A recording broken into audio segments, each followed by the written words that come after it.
TNPSC போட்டியாளர்களுக்கு Villupuram வெற்றி வகையின் வெற்றி வணக்கம். இன்றைக்கி நம்ம அந்த 3வது பருவத்தில் இயல் 1 அதனுடைய கண்டினியூஷன் பார்க்கலாம். இதில் நமக்கு கொடுக்கப்பட்டிருக்கிறது வேலு நாச்சியார். ஓகேங்களா? இந்த வேலு நாச்சியார் பார்த்திங்கன்னா ஆங்கிலேயர்களை எதிர்த்த முதல் பெண்மணி, இந்தியாவிலேயே ஆங்கிலேயர்களை எதிர்த்த முதல் பெண்மணி வேலு நாச்சியார். அவங்கள பற்றி ஸ்டோரி தான் அதில் கொடுத்துருக்காங்க. ஃபுல்லாக ஸ்டோரியாக இருக்கும். ஓகேங்களா? இதை நம்ம ஒன்று ஒன்றா படித்து எடுக்கணும். ஓகேங்களா? அந்த ஸ்டோரியை நம்ம கண்டிப்பாக ஒரு இடத்துலையும் அவ்வளோ கொஸ்டின்ஸ் இருக்குது. இதில் வெரி இம்பார்ட்டன்ட் பர்சனாலிட்டியும் வேறு. அதனால் அந்த ஸ்டோரியை நம்ம தொகுத்து இங்கே தெளிவாக கொடுத்துருக்குறோம். அதனால் அந்த புக்கை நம்ம ஓப்பன் பண்ணிக்கலாம். ஓகேங்களா? சரி, இதுதான் வேலு நாச்சியார். ஓகேங்களா? இந்த வேலு நாச்சியாரை நம்ம படிக்க ஆரம்பிக்கிறதுக்கு முன்னாடி அவங்களுடைய காலத்தை ஃபஸ்ட்டு தெரிஞ்சுக்கிங்க. இது எக்ஸாமில் ப்ரீவியஸ் எக்ஸாமில் கேட்டிருக்கப்பட்டிருக்கு 2022. அதனால் இந்த வேலு நாச்சியார் ஒவ்வொரு வரியுமே ஒவ்வொரு சொல்லுமே ரொம்ப ரொம்ப முக்கியம். அப்போது 1730 1796 கிட்டத்தட்ட 66 ஆண்டு காலம் இவங்க வாழ்ந்துருக்கிறாங்க அப்படின்னு ஞாபகம் வச்சுங்க. ஏன்னா ஃபஸ்ட்டு கொஸ்டினே நமக்கு டிஎன்பிஎஸ்சியில் கேட்கப்பட்ட கேள்வி 2022. ஓகேங்களா? சரி, இந்த வேலு நாச்சியாரை பற்றி நம்ம படிக்கணும் அப்படின்னும் பொழுது ஒரு சின்ன தகவல் கொடுக்குறேன். அதன்படி படிச்சிங்கன்னா ரொம்ப ஈஸியாக படிச்சிடலாம். இதுதான் வேலு நாச்சியார். இந்த வேலு நாச்சியாரை படிக்கிறதுக்கு முன்னாடி இதை நீங்கள் தரவாக மனப்பாடம் பண்ணிட்டீங்க அப்படின்னா அந்த ஸ்டோரியை ரொம்ப ஈஸியாக நம்ம என்ன பண்ணிடலாம், மெமரி ஆகிடும். ஓகேங்களா? சரி, இந்த வேலு நாச்சியாரோட தந்தை செல்ல முத்து சேதுபதி. இவர் யாருன்னு கேட்டிங்கன்னா ராமநாதபுரம் மன்னர்ப்பா. அடுத்து தாய் பார்த்தீங்கன்னா முத்தாத்தாள். ஓகேங்களா? கணவர் முத்து வடுகநாதர். அப்போ இந்த வேலு நாச்சியாருக்கு முத்து முத்தா 3 கிடச்சிருக்கு பாருங்களேன். பாருங்கள், செல்ல முத்து சேதுபதி. அப்புறம் பாருங்கள், முத்து ஆத்தா. கணவர் பேரை பாருங்கள், முத்து வடுகநாதர். அப்போது நம்ம தெளிவாக படிச்சுக்கலாம் அந்த மாதிரி. ஓகேங்களா? அப்போ தந்தை பேர் என்னதுங்க, செல்ல முத்து சேதுபதி. எப்போதுமே ஒரு தந்தைக்கு பெண் பிள்ளை தான் செல்லமாக இருப்பாங்க. ஓகேங்களா? ஓகேங்களா? அப்போ செல்ல முத்து சேதுபதி ஞாபகம் வச்சுக்க முடியுதா? அவர் யாருப்பா? ராமநாதபுரம் மன்னர். தாய் யார்? முத்தான ஆத்தா, முத்தாத்தா. ஓகேங்களா? கணவர் முத்து வடுகநாதர். அவர் யாருன்னு கேட்டால் சிவகங்கை மன்னர். ஓகேங்களா? சரி, அப்போ மகள் வெள்ளச்சி. நீங்கள் ஒரு பாட்டு கூட ஞாபகம் வச்சுன்னா தெரியும். ஏதோ ஒரு ஏண்டி வெள்ளச்சி அப்படின்னு ஒரு பாட்டு கூட தொடங்கும். அந்த பாட்டை நீங்கள் அப்படி சும்மா பாடினீங்கனாலே உங்களுக்கு அவருடைய மகள் பெயர் வெள்ளச்சி அப்படின்னு ஞாபகம் வந்துடும். ஓகேங்களா? இந்த வேலு நாச்சியாருடைய அமைச்சர் தாண்டவராயன். ஓகேங்களா? தாண்டவராயன். இதெல்லாம் நீங்கள் மனப்பாடம் பண்ணிட்டீங்கன்னா அந்த லெசன் ஈஸிங்க. படைத்தளபதிகள் சின்ன மருது பெரிய மருது. பெண்கள் படை தலைவி குயிலி. வேலு நாச்சியார் அவங்க கணவனை கொண்டுடுவாங்க. அதுக்கப்புறம் அவங்க காட்டில் போய் மறைஞ்சு இருப்பாங்க. அப்போ அங்கே ஆடு மேய்க்கக்கூடிய ஒரு பெண்மணி வெள்ளைக்காரன் கூப்பிட்டு போய் வேலு நாச்சியார் எந்த இடத்துல இருக்காங்கன்னு சொல்லுங்கள் அப்படின்னு சொல்லும்பொழுது அவங்க காட்டி கொடுக்க மறுத்துருவாங்க. அவங்க பேர் உடையாள். ஓகேங்களா? உடையாள். இது ஒரு கம்யூனிட்டி பேர் மூலம் ஞாபகம் வச்சுக்கலாம். உடையார், உடையாள் அப்படி ஈஸியாக ஞாபகம் வச்சுக்கலாம். ஓகேங்களா?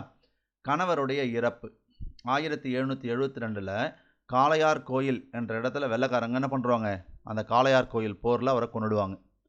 அதுக்கப்புறம் என்ன பண்ணுவாங்க, 8 ஆண்டுகள் தலைமறைவாக இருந்து திண்டுக்கல் கோபாலநாயக்கர்கிட்ட தலைமறைவாக இருந்து 1780 மீண்டும் சிவகங்கையை மீட்டெடுப்பாங்க. அப்போ எத்தனை ஆண்டுகள் அவங்க காட்டில் தங்கியிருந்து ஒரு படையை திரட்டி அவங்க வெற்றி பெறதுக்கான வழிவகைகள் அவங்க செய்வாங்க. அப்போது இதை பார்த்துக்கிட்டிங்கன்னா ரொம்ப ஈஸியாக நம்ம அந்த நோட்ஸை கடவுள் படிச்சிடலாம். அவங்க அதுக்கப்புறம் என்ன பண்ணுறாங்க, மீண்டும் ஜெயிக்கணுன்றதுக்காக ஐதர் அலி, மைசூரை ஆண்ட ஐதர் அலி கிட்ட போய் உதவி கேட்பாங்க. அப்போ உருது மொழியில் பேசுவாங்க. ஏன்னா இவங்களுக்கு உருதும் தெரியும். அப்போ அந்த ஹைதர் அலி என்ன பண்ணுவார், ஒரு 5000 குதிரைப்படைகளை கொடுத்து உதவி செய்வார். அவருடைய உதவியாலும் சின்ன மருது பெரிய மருது இவங்களுடைய படைத்தளபதிகள் இவங்களுடைய போர் திறமையாலும் ஈஸியாக என்ன பண்ணாங்க, 1780 சிவகங்கையை மீண்டும் கைப்பற்றி 16 ஆண்டுகள். அப்போ 1780 கூட இன்னொரு 16 கூட்டிங்கன்னா என்னதுங்க 1796. அப்போ 16 ஆண்டுகள் இந்த அம்மையார் தன்னந்தனியாக ஆங்கிலேயர் எதிர்த்து போரிட்டு இருக்காங்க. இதை மட்டும் உங்களுக்கு நல்லா ஞாபகப்படுத்திங்க. இப்போ நம்ம நோட்ஸுக்கு போயிடலாம். இப்போ பாருங்கள், அவருடைய காலம் 1730 to 96. அப்போ 66 வருஷம் வாழ்ந்துருக்கிறாங்க. 16 ஆண்டுகள் தன்னந்தனியாக ஆங்கிலேயர்களை எதிர்த்து ஆட்சி செய்திருக்காங்க. ஓகேங்களா? இது 2022 கேட்கப்பட்ட கேள்வி. பெற்றோர்கள் செல்லமுத்து சேதுபதி, அவர் ராமநாதபுரம் மன்னர். அம்மா முத்தாத்தாள். இதுவும் கேட்டிருக்காங்க 2022 பெற்றோர்கள் பேர். செல்லமுத்து சேதுபதியின் ஒரே மகள் தான் யாருங்க? வேலுநாச்சியார். வேலுநாச்சியார் வளரும் பொழுது ஒரு ஆணாவே வளர்ந்துருக்காங்க. சிறு வயதிலேயே சிலம்பம், குதிரை ஏற்றம், வாள்வீச்சு போன்ற அனைத்து கலைகளையுமே என்ன பண்ணியிருக்காங்க அவங்க? கற்றுருக்காங்க. அப்போ ஒரு ஆணாகவே அவங்க வளர்ந்துருக்காங்க. கணவர் முத்துவடுகநாதர், அவர் வந்து சிவகங்கை மன்னர். பாருங்கள், எல்லா கொஸ்டினும் எக்ஸாமில் கேட்டிருக்காங்க பாருங்கள். 18ஆம் நூற்றாண்டில் பிரிட்டிஷாருக்கு எதிராக ஆயுதம் ஏந்தி போராடிய இந்தியாவின் முதல் பெண்மணி யார்? இவங்க தான். இதை 2 தடவை கேட்டிருக்காங்க. 17 கேட்டிருக்காங்க, 2022 கேட்டிருக்காங்க. வேலுநாச்சியார் சிறு வயதிலேயே குதிரை ஏற்றம், வால்போர், சிலம்பம், வில் பயிற்சி இதில் வல்லவராக இருக்காங்க. அப்போ எதுன்னு நல்லா பார்த்துக்குங்க. ஓகேங்களா? இவர் கற்ற மொழிகள் தமிழ், ஆங்கிலம். இப்போ நம்ம ஸ்கூலில் படிக்கிறோம், நமக்கு டெக்ஸ்ட் புக்குன்னா இருக்கும் தமிழ், ஆங்கிலம். இப்போது ஒன்று பாண்டிச்சேரி நமக்கு ஃப்ரெஞ்சு அங்கே பேசுவாங்க பாண்டிச்சேரியில். அப்போ ஃப்ரெஞ்ச் அவங்க ஹைதர் அலி கிட்ட என்ன மொழியில் பேசுனாங்க? உருது மொழி. ஓகேங்களா? இதை ஞாபகம் வச்சுக்கோங்க. இதெல்லாம் உங்களுக்கு கொஸ்டின் அமையும்ப்பா. ஓகேங்களா? கற்ற மொழிகளில் தவறானது. வேலுநாச்சியார் கற்ற மொழிகளில் தவறானது எதுன்னு கேள்வி கேட்பாங்க. ஒவ்வொரு கேள்வியும் உணர்ந்து படிங்க. ஏன்னா வரக்கூடிய குரூப் 4ல் உங்களுக்கு குரூப் 4 தான் இப்போ நான் கிளாஸ் கொண்டு போகிறேனே தவிர இப்போ குரூப் 2க்கு 50-45 நாள் தான் இருக்குது ஏறக்குறைய. ஓகேங்களா? அதுக்கெலாம் அவ்வளோ சிலபஸ் முடிக்க முடியாது. நான் ரொம்ப ஸ்லோ ப்ராசஸில் போகிறேன். நீங்கள் கரெக்டாக ஃபாலோ பண்ணிங்கன்னா நீங்கள் தமிழில் 98 மார்க் அடிக்கிறது உறுதிங்க. அதுக்கு இந்த புக்கு ரொம்ப ரொம்ப உறுதுணையாக இருக்கும். ஓகேங்களா? தனது கணவர் ஆங்கிலேயர்களுக்கு எதிராக காளையார் கோயில் நடைபெற்ற போரில், அப்போ தனது கணவர் எந்த போரில் இறந்தான்னு கேட்டால் காளையார் கோயில். அவர் ஒரு காளை மாதிரி நல்லா வீரம் பொருந்தியவராக இருப்பார் அப்படின்னு ஞாபகம் வச்சுக்கணும்னா டக்குன்னு ஞாபகம் வச்சுக்கலாம். காளையார் கோயில் அப்படின்னு 1772 வீரமரணம் அடைந்தார் அப்படின்றாங்க. சரிங்க சார், இந்த 1772 எப்படி நான் ஞாபகம் வச்சுக்கிறது அப்படின்னு பார்த்தீங்கன்னா, நீங்கள் ஹிஸ்ட்ரி கூட படிச்சிருப்பீங்க. ஓகேங்களா? வாரன் ஹேஸ்டிங்ஸ் பதவி ஏற்ற ஆண்டு 1772 அப்படின்னு நீங்களே படிச்சிருப்பீங்க. அதை ஞாபகம் வச்சுக்கினீங்கன்னா அந்த வாரன் ஹேஸ்டிங்ஸ் பதவி ஏற்ற ஆண்டு தான் இது. ஈஸியாக ஞாபகம் வச்சுக்கலாம். ஓகே. வேலுநாச்சியார் தனது மகள் வெள்ளச்சி நாச்சியாருடன் தப்பித்து திண்டுக்கல் அருகிலுள்ள விருப்பாட்சியில் கோபாலநாயக்கர் பாதுகாப்பில் வாழ்ந்தார். அப்போ இதுதான் முக்கியமானது. எந்த இடம்? திண்டுக்கல் நாயக்கர் கோபாலநாயக்கர் அவர்கிட்ட போய் 8 ஆண்டுகள் மறைவாக இருந்து அவருடைய உதவியால் அவங்க வாடுறாங்க. அதுக்கப்புறம் காட்டில் போய் அந்த காட்டில் மறைஞ்சிருந்து ஒரு படையை அவங்க உருவாக்குறாங்க. ஓகேங்களா? அப்போ இது யார்கிட்ட அவங்க அடைக்கலம் கொடுத்தது யாருன்னு கேட்பாங்க. திண்டுக்கல் கோபாலநாயக்கர். வேலுநாச்சியாருக்கு அடைக்கலம் கொடுத்தது யார்? திண்டுக்கல் கோபாலநாயக்கர். ஓகேங்களா? எத்தனை ஆண்டுகள் பாருங்கள்? 8 ஆண்டுகள். எங்கே தங்கியிருக்காங்க? திண்டுக்கல் கோட்டையில் தங்கி அந்த பக்கத்தில் இருக்கிற காட்டில் ஒரு படையை திரட்டுறாங்க. ஓகே. இக்காலகட்டத்தில் அவர் ஒரு படையை அமைத்து ஆங்கிலேயர்கள் தங்கள் ஆயுதங்களை எங்கு சேமித்து வைத்து இருக்கிறார்கள் என்பதை தனது நுண்ணறிவு படைப்பிரிவின் உதவியுடன் கண்டறிந்தார். சரி, அதுக்கப்புறம் 8 ஆண்டுகளுக்கு பின் 1780 சிவகங்கையை மீட்க வேலுநாச்சியார் தன் அமைச்சர் தாண்டவராயன், இப்போ அமைச்சர் பேர் நம்ம முன்னாடியே பார்த்தோம்ல, இதெல்லாம் நீங்கள் மனப்பாடம் பண்ணியிருந்தீங்கன்னா இப்போ இந்த நோட்ஸ் ரொம்ப ஈஸி. ஓகேங்களா? ஆண்டு 8 ஆண்டு. அவர் கணவர் இறந்தது 1772. அது கூட 8 கூட்டினீங்கன்னா 1780. அமைச்சர் பேர் தாண்டவராயன். தளபதிகள் பெரிய மருது, சின்ன மருது. அப்புறம் குறுநில மன்னர்கள் சிலருடன் திண்டுக்கல் கோட்டையில் ஆலோசனை கூட்டத்தை நடத்தினார். அப்போ எந்த இடத்துல ஆலோசனை பெறுறாங்க? திண்டுக்கல் கோட்டையில் எல்லாரையும் வச்சு ஆலோசனைப்படுத்தி அந்த சிவகங்கை மீட்கிறதுக்கான வழிவகையை செய்கிறாங்க. கவலைப்படாதீர்கள் அரசியாரே, நாம் சிவகங்கை மீட்கும் நாள் நெருங்கி விட்டது என கூறியவர் அமைச்சர் தாண்டவராயன். இதெல்லாம் கேள்வியாக உங்களுக்கு கண்டிப்பாக வரும்பா. இந்தியாவிலேயே ஆங்கிலேயரை எதிர்த்து போரிட்டு வெற்றி பெற்ற முதல் வீரத்தமிழச்சி வேலுநாச்சியார். 2017 கேட்டிருக்காங்க. வேலுநாச்சியார் அமைச்சர் தாண்டவராயன் 2022 கேட்டிருக்காங்க. வேலுநாச்சியாரின் தளபதிகளாக விளங்கியவர்கள் பெரிய மருது, சின்ன மருது. ஓகேங்களா? ரைட். வேலுநாச்சியார் அவரது அமைச்சர் தாண்டவராயன் மைசூர் மன்னர் ஹைதர் அலியை சந்தித்து ஆங்கிலேயரை வீழ்த்த படை உதவி கோரினார். இப்போ என்ன நடக்குதுன்னா, அந்த மைசூர் மன்னர் ஹைதர் அலியை போய் சந்திக்கிறாங்க. சந்தித்து உருது மொழியில் பேசுகிறாங்க. உடனே ஹைதர் அலி வந்து ஒரு ஆச்சரியமாக பார்க்குறாரு. என்னடா ஒரு தாய்மொழியாக உருதுல இருக்கிறவங்க கூட இந்த அளவுக்கு பேச மாட்டாங்க, ஆனால் வேலுநாச்சியார் இந்த அளவுக்கு உருது மொழி பேசுகிறாங்களே அப்படின்னு சொல்லிட்டு அவர் பூரிப்போட அவங்க சொல்கிறதெல்லாம் அவர் உன்னிப்பாக கேட்பாருங்களாம். அதுக்கப்புறம் சரி நான் உதவி செய்கிறேம்மா அப்படின்னு சொல்லிடுவாங்க. அதுக்கப்புறம் அவங்க வெளியே வந்து தன்னுடைய அமைச்சரான தாண்டவராயன்கிட்ட கேட்பாங்க, என்னப்பா இவர் ஏதாவது உதவி செய்வாரா? எனக்கு என்னமோ செய்வாருந்தாம்மா தோணுது. நீங்கள் உருது மொழியில் பேசும்போது அவரோட முகம் மலர்ச்சியாக இருந்துச்சு, கண்டிப்பாக நமக்கு செய்கிறதுக்கு வாய்ப்பு இருக்கும்மா அப்படின்னு சொல்லி தன்னுடைய அமைச்சர் தாண்டவராயன் வேலுநாச்சியார்கிட்ட சொல்லுவாங்களாம். ஓகேங்களா? ரைட். வேலுநாச்சியார் உருது மொழியில் பேசிய போது ஹைதர் அலியின் முகத்தில் பெரிய மகிழ்ச்சி தோன்றியதாக அவர் கூறினார். அப்போ இதெல்லாம் நமக்கு கேள்வி, யார் என்ன சொன்னாங்க அப்படின்றதெல்லாம் கேள்வியாக வரும். ஹைதர் அலி மைசூரிலிருந்து 500 குதிரைப்படை வீரர்களை அனுப்பினார். சாரி 5000. இதை கவுண்டிங்லாம் கரெக்டாக வச்சுக்கோங்க. 5000. சிவகங்கையை மீட்க நாம் நாளை புறப்படலாம் என கூறியவர் பெரிய மருது. இதெல்லாம் கொஞ்சம் ஞாபகம் வச்சுக்கணும். ஐதர் அலி உறுதியாய் படையை அனுப்புவார் என்று எனக்கு முன்பே தெரியும் அரசியாரே என்று கூறியவர் அமைச்சர் தாண்டவராயன். ஏன்னா அவருடைய முகம் மலர்ச்சி தெரிஞ்சது நீங்கள் பேசும்போது உருது மொழியில் அப்படின்னு சொன்னால அந்த உதவி செய்வன் நம்பினது யார்? தாண்டவராயன். நம் அரசியாரின் பன்மொழி அறிவு நமக்கு பெரிய நன்மையை தந்திருக்கிறது என கூறியவர் சின்ன மருது. இதெல்லாம் ரொம்ப ரொம்ப இம்பார்ட்டன்ட். இப்படிலாம் கேட்கும்பொழுது நம்ம சரியாக படிக்காமல் போனோம் அப்படின்னா அந்த இடத்துல எல்லாமே நம்ம பார்த்த சின்ன மருது, பெரிய மருது, தாண்டவராயன் எல்லா பேரும் வந்து நிற்கும். அப்போ நமக்கு கொஞ்சம் கஷ்டமாயிடும். அதனால் ஒவ்வொரு வரியையும் ரொம்ப ஆழ்ந்து சிந்தனையோடு கரெக்டாக படிச்சுக்கங்கப்பா. ரைட். வேலுநாச்சியார் முதலில் தன் கணவன் கொல்லப்பட்ட இடமான காளையார் கோவிலை கைப்பற்றிய பிறகு சிவகங்கையை கைப்பற்ற திட்டமிட்டார். ஏன்னா தன்னுடைய கணவனை எங்கே கொன்னாங்க? காளையார் கோயில் என்ற இடத்துல. என்னென்னா அவருக்கு அந்த முத்துவடுகநாதர் பார்த்திங்கன்னா காலையில் எந்திரிச்சு குளிச்சுட்டு அந்த காளையார் கோயில் இறைவன் கோயிலுக்கு போயிட்டு தொழுதுட்டு தான் அதுக்கப்புறம் தன்னுடைய பணியை தொடங்குவார். அப்போ அங்கே போகும்போது என்ன ஆகும்? ஒரு 2 குதிரைப்படை வீரர் இல்லை 3 குதிரைப்படர், ஒரு 4-5 குதிரைப்படை வீரர்களோடு தான் அவர் போவார். அப்போ ஆங்கிலேயர்கள் இங்கே வச்சு அவரை ஈஸியாக நம்ம ஜெயிச்சிடலாம் அப்படின்னு சொல்லிட்டு தான் காளையார் கோயிலை திட்டமிட்டு அவரை கொன்னாங்க. ஓகேங்களா? ஓகே. கோயிலை கைப்பற்றிய பிறகு சிவகங்கையை கைப்பற்ற திட்டமிட்டார். வேலுநாச்சியாரின் படையில் ஆண்கள் படைப்பிரிவிற்கு தலைமையேற்றவர் மருது சகோதரர்கள், அதான் சின்ன மருது, பெரிய மருது. பெண்கள் படைப்பிரிவிற்கு தலைமையேற்றவர் குயிலி. சிவகங்கை கோட்டையை கதவுகள் திறக்கப்படாமல் விஜயதசமி. இது நல்லா பார்த்துக்கணும், என்ன டே அப்படின்னு சொல்லிட்டு. ஆங்கிலேயர்கள் அந்த கோட்டையை கைப்பற்றிட்டாங்க. கைப்பற்றிய பிறகு வருஷத்துக்கு ஒரு நாள் தான் அந்த கோட்டையினுடைய கதவுகள் திறக்கப்படும். அங்கே கோயில் இருக்கும், அங்கே போய் அங்கே சாமி கும்பிடுவாங்க, அந்த கோட்டையை சுற்றி பார்ப்பாங்க. அதுவும் பெண்களுக்கு மட்டும்தான் அனுமதி, ஆண்கள் போக முடியாது. அப்போ எந்த நாளில் திறக்கப்படும் அப்படின்னா விஜயதசமி. நம்ம கூட ஸ்கூலில் அந்த காலத்தில் பார்த்திங்கன்னா விஜயதசமி அன்றைக்கி தான் ஸ்கூலில் கொண்டு போய் சேர்ப்பாங்க. விஜயதசமி அப்படின்னு ஞாபகம் வச்சுக்கோங்க. விஜயதசமி திருநாள் கோட்டைக்குள் செல்ல பெண்கள் மட்டுமே அனுமதிக்கப்பட்டனர். வேலுநாச்சியாரின் படைகள் 1780 காளையார் கோயிலை கைப்பற்றின. ஏன்னா 1772 கணவர் கொல்லப்பட்டவர். 8 ஆண்டுகள் அவங்க மறைந்திருந்து மீண்டும் சிவகங்கையை கைப்பற்றுறாங்க. அப்போ 1780 காளையார் கோயிலையும் சிவகங்கை கோட்டையும் அவங்க கைப்பற்றுறாங்க. சிவகங்கையை நோக்கி படைகள் புறப்பட்ட நாள் விஜயதசமி திருநாளுக்கு முதல் நாள். குயிலியும் பெண்கள் படையினரும் கோட்டைக்குள் சென்றனர். அப்போ என்ன பண்ணுறாங்க? அந்த குயிலி என்ன சொல்கிறாங்க? நாங்கள் கோட்டைக்குள்ளே போயிட்டு, ஏன்னா குயிலியை நல்லா தெரியும் ஆங்கிலேயர்களுக்கு, அதனால் குயிலி என்ன பண்ணிக்கிறாங்க, வேற அந்த பார்த்தா குயிலின்னு தெரியக்கூடாது, அந்த மாதிரி தன்னை மாற்றி அமைச்சிக்கிறாங்க. ஒரு கோயிலுக்கு போகிற மாதிரி போகிறாங்க. உள்ளே போய் என்ன சொல்கிறாங்க? அந்த ஒரு தீ சுவாலையை நான் மேலே எழுப்பின பிறகு அந்த காஷன் அதுதான் உங்களுக்கு, அதை பார்த்துட்டு நீங்கள் கோட்டைக்குள்ளே வந்துடுங்க, அந்த படை வீரர்களையும் கூட்டிகிட்டு வந்துடுங்கன்னு சொல்லிடுவாங்க. குயிலியும் பெண்கள் படையினும் கோட்டைக்குள் சென்றனர். குயிலி தம் உடலில் தீ வைத்து கொண்டு ஆயுத கிடங்கிற்குள் குதித்து விட்டார்.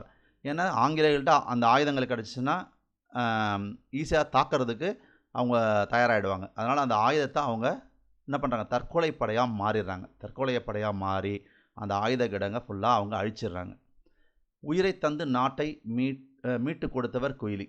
குயிலியின் துணிவுக்கும் தியாகத்திற்கும் வீரத்திற்கும் தலை வணங்குகிறேன் என்று உணர்ச்சி பெருக்கோடு கூறியவர் வேலுநாச்சியார். ஓகேங்களா? அதுக்கப்புறம் அந்த உடையாலும் கொன்றுவாங்க. எங்கே காட்டி கொடுக்க மறுத்துருவா இல்லையா உடையால், அவளையும் கொண்டுடுவாங்க. வேலுநாச்சியாரை காட்டி கொடுக்க மறுத்த ஆங்கிலேயர்கள் கொல்லப்பட்ட பெண் உடையால். அப்புறம் என்ன பண்ணுவாங்க? அந்த அமைச்சர் தாண்டவராயன் என்ன சொல்லுவார்னா, அம்மா நம்ம வேலுநாச்சியாருக்கு ஏதாவது செய்யணுமா அப்படின்னு சொல்லும் பொழுது நடுகில் வைக்கலாமான்னு சொல்லுவார் அவர். ஏன்னா பின்னாடி வரக்கூடிய சந்ததியினர் வீரத்துக்கும் அந்த அம்மா யாரையும் காட்டி கொடுக்காமல் இருந்ததுக்கு பின்னாடி வரக்கூடியவங்களுக்கு ஒரு உதாரணமாக இருக்கட்டும் அப்படின்னு சொன்னோடனே சரி அப்படியே செஞ்சிடும்னு சொல்லுவாங்க.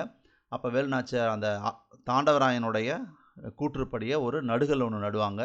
அந்த நடுகலுக்கு தன்னுடைய மாங்கல்யம் தாலியை காணிக்கையாக கொடுப்பாங்க. ஓகேங்களா? ரைட். வேலுநாச்சியாரை காட்டி கொடுக்க மறுத்த ஆங்கிலேயர்களால் கொல்லப்பட்ட பெண் உடையாள். உடையாளுக்கு உரிய முறையில் சிறப்பு செய்ய வேண்டும் என கூறியவர் தாண்டவராயன். உடையாளுக்கு நடுகள் நட்டு அவளது பெருமையை எல்லோரும் அறிந்து கொள்ளட்டும் என்று கூறியவர் வேலுநாச்சியார். பாருங்கள், ஒவ்வொரு பாயிண்ட்டும் இதெல்லாம் நம்ம கேள்வியாக கேட்பாங்களா அப்படின்னு நம்ம நினைப்போம். ஆனால் 2022 கேட்டிருக்காங்க பாருங்கள்.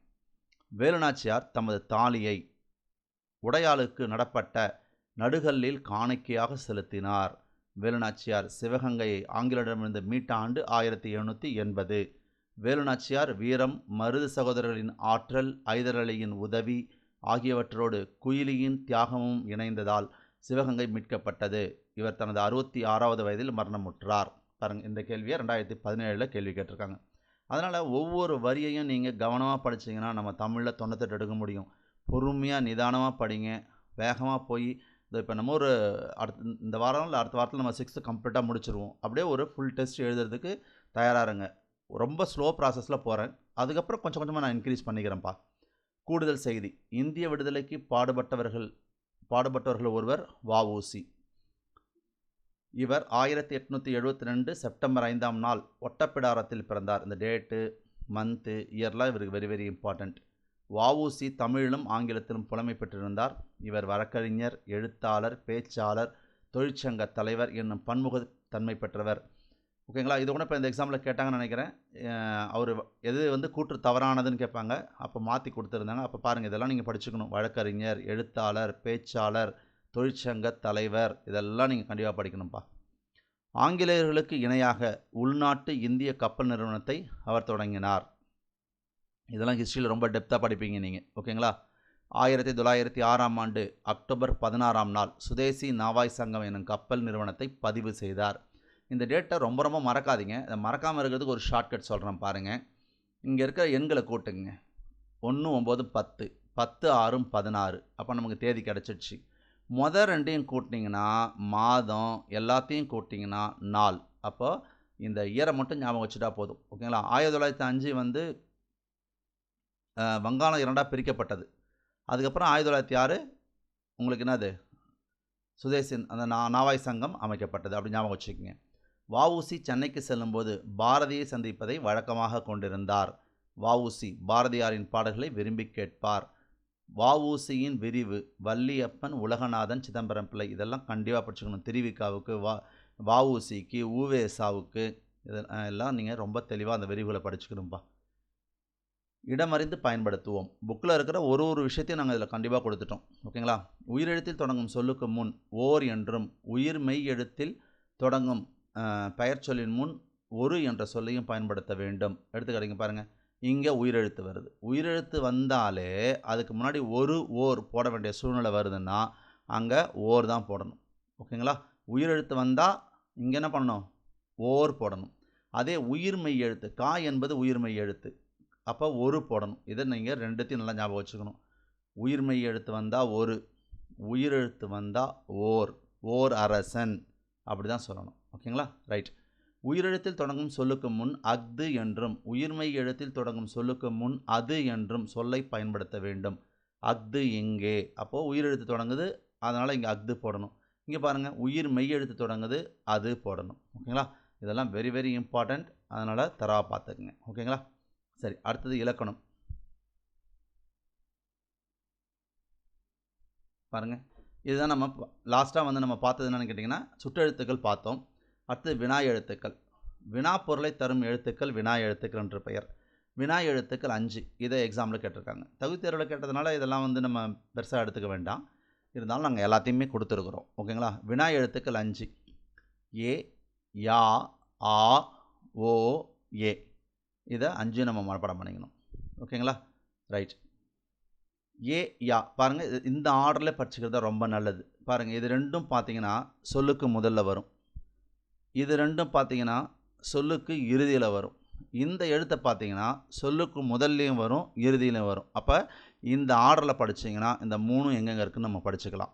ஏ, யா ஆகிய 2 எழுத்துக்கள் சொல்லின் முதலில் வரும். எங்கு, யாருக்கு. ஆ, ஓ ஆகிய 2 எழுத்துக்களும் சொல்லின் இறுதியில் வரும். இங்கே பாருங்கள், பேசலாமா. இந்த மாவை பிரிக்கணும். மாவை பிரித்தா இம்மு கூட்டல் ஆ. எப்போதுமே உயிரெழுத்துக்கள் சொல்லினுடைய இறுதியில் வெளிப்படையாக வரவே வராது. நம்ம ஏற்கனவே படிச்சிருக்கிறோம். ஓகேங்களா? அப்போ உயிர்மெய்யோடு சேர்ந்து தான் வரும். அப்போ அந்த மாவை பிரித்தா இம்மு கூட்டல் ஆன்னு கிடைக்கும். ஓகேங்களா? அடுத்தது பாருங்கள், தெரியுமோ. இதை பிரித்தான வரும் மோவை இம்மு கூட்டல் ஓ. அப்படி தான் உயிர்மெய்யாக தான் வரும். நோ, இன்னு கூட்டல் ஓ. அப்போ ஆ, ஓ ஆகிய 2 எழுத்துக்களும் சொல்லினுடைய இறுதியில் தான் வரும். மொழி முதலிலும் இறுதியிலும் இருடங்களிலும் வரும் எழுத்து ஏ, ஏன், நீதானே. அந்த இந்த நேவை பிரித்தா இன்னு கூட்டல் ஏ அப்படின்னு வரும். ஓகேங்களா? இப்போ புரியுதா பாருங்கள். வினா எழுத்து சொல்லின் அகத்தே இருந்து வினா பொருளை தருவது அகவினா. எது, யார், ஏன் அந்த சொல்லுக்குள்ளே இருக்கும் அது. ஓகேங்களா? வினா எழுத்தை சொல்லின் புறத்தே இருந்து வினா பொருளை தருவது புறவினா. அதை பிரிக்க முடியும். அவன் ப்ளஸ் ஆ, தருவானா, தருவான் ப்ளஸ் நா, அதான் ஆ சொல்லுவாங்க. அந்த பிரிக்கிறது ஆவை. ஓகேங்களா? ஏ என்னும் எழுத்து ஒரு சொல்லின் அழுத்தம் கொடுத்து சொல்ல பயன்படுகிறது. இந்த இடத்துல பாருங்களேன், இது வெரி வெரி இம்பார்ட்டன்ட். ஒரு இதுவும் பாருங்கள், எக்ஸாம்லேயே கேட்டிருக்கான். எங்கே இந்த டிஎன்பிஎஸ்சி நம்ம போட்டிருக்கோம் இல்லைங்களா, இதை மட்டும் படித்தாலே லாஸ்ட் குரூப் 4ல் 55 மார்க் எடுத்துருக்க முடியும். பாருங்கள், ஒரு பேஜுக்கு 2, 3 ஒவ்வொரு பேஜ்லேயுமே இருக்கும். ஓகேங்களா? லாஸ்ட் குரூப் 4 எக்ஸாமில் இந்த மாதிரி டிஎன்பிஎஸ்சின்னு போட்ட கொஸ்டின்ஸ் மட்டுமே 55 வந்திருக்குங்க. அப்போ இந்த புக்கு வெரி வெரி இம்பார்ட்டன்றதை நீங்களே உணரலாம். ஓகேங்களா? ரைட். ஏ என்னும் எழுத்து ஒரு சொல்லுக்கு அழுத்தம் கொடுத்து, இங்கே பாருங்கள், எங்கே காமிக்கிறேன் பாருங்கள், உணவே. இதை பிரிங்க, இவ்வு கூட்டல் ஏ, அப்போ இங்கே அழுத்தம் கொடுக்குது. மருந்தே உணவு, இத்து கூட்டல் ஏ, அப்போ உணவே மருந்து, மருந்தே உணவு. அழுத்தம் எங்கே கிடைக்குது? இங்கே தான். இப்போ ஒருத்தவங்க செய்வான், இது யார்ப்பா செஞ்சா? சார் அவனே தான் சார் செஞ்சான். அவனே, இன்னு கூட்டல் ஏ, அப்படி தான் பிரிப்போம். ஓகேங்களா? ஏ என்னும் எழுத்திற்கு பதிலாக அழுத்தம் கொடுத்து சொல்ல உதவும் சொல் தான். இது பழைய புத்தகத்தில் இருக்குங்க. அதெல்லாம் இதில் உள்ளே சேர்த்துட்டோம் நாங்கள். பழைய புத்தகம், புது புத்தகம் எல்லாத்தையுமே உள்ளே சேர்த்தாச்சு. நீங்கள் அதில் பார்த்தீங்கன்னா பழைய புத்தகத்தில் ராமச்சந்திர கவிராயர் நினைக்கிறேன். ஓகேங்களா? கல்லைத்தான் மண்ணைத்தான் காட்சித்தான் குடிக்கத்தான் அப்படின்னு சொல்லுவார். பாருங்கள், இந்த இடத்துல ஒரு சொல் வருது கல்லை, அதுக்கு பக்கத்தில் தான் என்ற சொல்லை சேர்த்துருக்கார். மண்ணை, தான், ஒவ்வொரு சொல்லையும் தான் என்ற சொல்லை இங்கே சேர்த்துருக்கார். அப்போ இதுலேருந்து கூட ஒரு கேள்வி கேட்கலாம் எக்ஸாமில். தான் என்ற சொல்லை தனதாக்கி கொண்டவர் யார் அப்படின்னு ஒரு கேள்வி கேட்டால் ராமச்சந்திர கவிராயர். அவர் துன்பத்திலும் நகைச்சுவையோடு பேசுவதில் வல்லவராம். இதெல்லாம் பழைய புத்தகத்தில் இருக்குது. ஓகேங்களா? சரி. அதிகமான வினாக்களை எழுப்புவதும் எழுத்து ஆ. இது எப்படி சொல்கிறாங்கன்னா, இங்கே பாருங்கள், படித்தாயா, சென்றாயா, விடுமுறையா, தூங்கினாயா, ஓடினாயா, பாடினாயா, கத்தினாயா, குத்தினாயா, செய்தாயா, இப்படி எல்லா சொல்லையுமே வினாவாக எழுப்பிட முடியும். எல்லா சொல்லையும். அதனால தான் அதிகமான வினாக்களை எழுப்ப உதவும் எழுத்து ஆ. இது ரொம்ப ரொம்ப ரொம்ப முக்கியம்ப்பா. ஓகேங்களா? ரைட். மொழி முதலிலும் இறுதியிலும் வரும் வினா எழுத்து 2023 கேட்டிருக்காங்க ஏ. இப்படி ஒரு யூனிட் இலக்கணம் படிக்கும் பொழுதும் அதை படித்த உடனே அதுக்கான எக்ஸாமில் கேட்ட கேள்விகளை நீங்கள் நல்லா படிச்சிடலாம். இங்கே பாருங்கள், ஒவ்வொன்றும் பாருங்கள். இப்போ நம்ம அடுத்த நாளைக்கு என்ன பார்க்க போகிறோம்? 4 வகை சொற்கள் பார்க்க போகிறோம். அதில் பாருங்கள், அப்படியே எக்ஸாமில் கேட்ட கேள்வி ஃபுல்லாக அப்படியே ஒரு ஒவ்வொன்றுத்துக்கும். இப்போ பெயர் சொல் இருக்குது. பெயர் சொல்ல எவ்வளோ தடவை கேட்டிருக்காங்க பாருங்கள் இந்த கொஸ்டின்ஸ். இதெல்லாமே நீங்கள் ஈஸியாக படிச்சிடலாம். இந்த ஒரு புக்கு உங்கள் கையில் இருந்தால் போதும், அழகாக நீங்கள் 98 மார்க் எடுக்கிறது உறுதிப்பா. ஓகேங்களா? Okay, all the best. நல்லா படிங்க. எங்களுடைய கிளாஸ் உங்களுக்கு பிடிச்சிருந்தா சப்ஸ்கிரைப் பண்ணிக்கோங்க. உங்கள் ஃப்ரெண்ட்ஸுங்களுக்கு ஃபார்வர்ட் பண்ணுங்கள், கமெண்ட் பண்ணுங்கள், லைக் பண்ணுங்கள், ஷேர் பண்ணுங்கப்பா. Thank you, all the best.